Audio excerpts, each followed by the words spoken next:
Sejumlah tokoh publik dan perkumpulan masyarakat Sunda memprotes pernyataan Arteria Dahlan yang menyinggung perasaan masyarakat Sunda.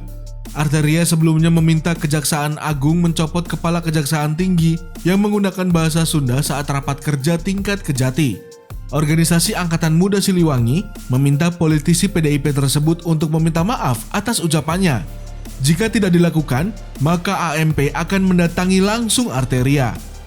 Kami ini, bangsa Sunda itu bangsa pemaaf, dan kami hanya meminta Arteria Dahlan menarik ucapannya kemudian meminta maaf kepada warga Sunda. Itu saja. Kalau tidak dilakukan, saya kira kami akan melangkah ke beliau langsung.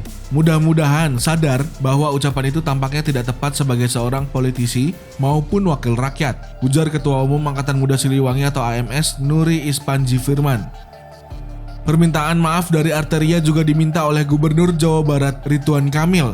Kang Emil menilai yang diucapkan Arteria sangat menodai kebinekaan NKRI.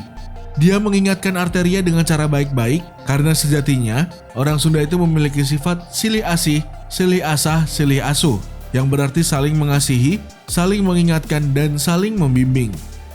Jadi saya mengimbau Pak Arteria Dahlan sebaiknya meminta maaf ya kepada masyarakat Sunda di Nusantara ini. Tapi kalau tidak dilakukan pasti akan bereskalasi karena sebenarnya orang Sunda itu pemaaf. Jadi saya berharap itu dilakukan, ujar Ridwan Kamil dalam siaran pers yang diterima di Bandung, Rabu 19 Januari 2022.